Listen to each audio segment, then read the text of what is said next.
प्रणाम वासुदेव। प्रणाम वासुदेव। अरे वाह बड़े भैया, क्या राजऋषि बनने का विचार है? आप ही ने समझाइए केशव, इन्होंने सन्यास लेने का निर्णय कर लिया है। सन्यास? ये मैं क्या सुन रहा हूं? क्या ये सत्य है बड़े भैया?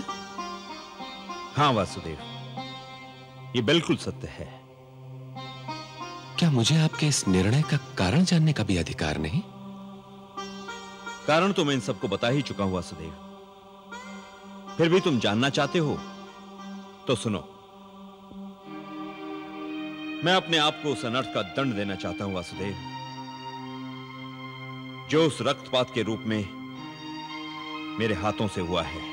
पर क्यों देना चाहते हैं आप स्वयं को दंड? इसलिए कि मैं हस्तिनापुर नरेश हूं, और यदि राजा स्वयं अपराधी हो तो केवल वो ही अपने आप को दंड दे सकता है। चलिए, इस बहाने आपने स्वयं को हस्तिनापुर नरेश तो माना, किंतु राजा के अपनी प्रजा के प्रति कुछ उत्तरदायित्व होते हैं।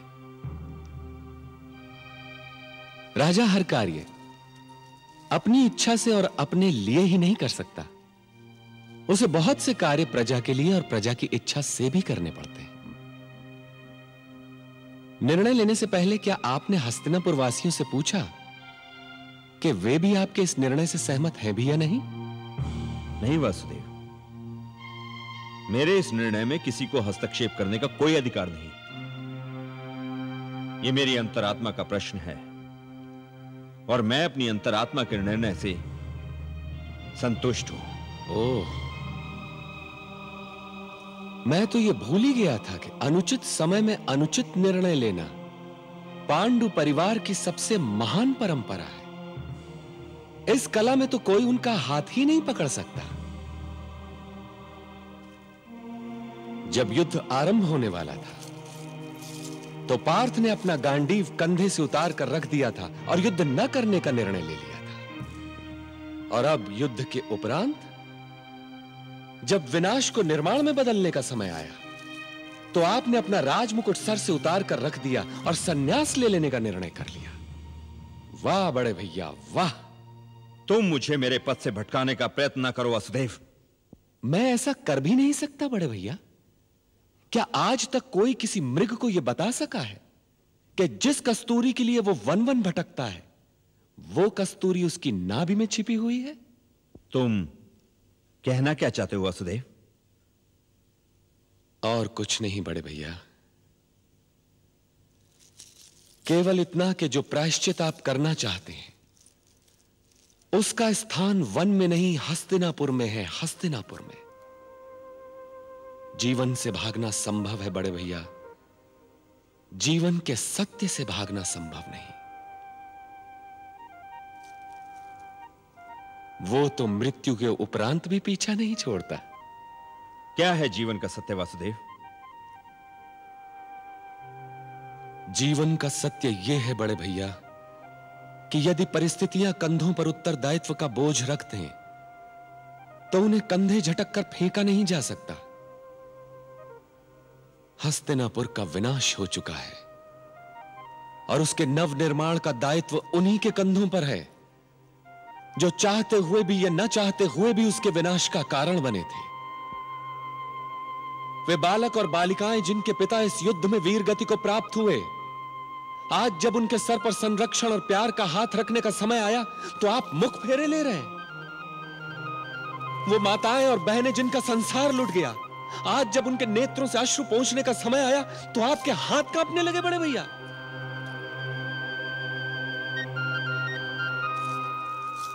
आप अपने पाप का प्रायश्चित करने अवश्य जाइए बड़े भैया, अवश्य जाइए, किंतु यह भी सुनते जाइए कि उनकी सिसकियों की अनसुनी करके और उनकी पुकार को न सुनकर आप एक और बहुत बड़ा पाप करने जा रहे हैं बड़े भैया, बहुत बड़ा पाप करने जा रहे हैं। तो मैं क्या करूं वासुदेव, मैं क्या करूं?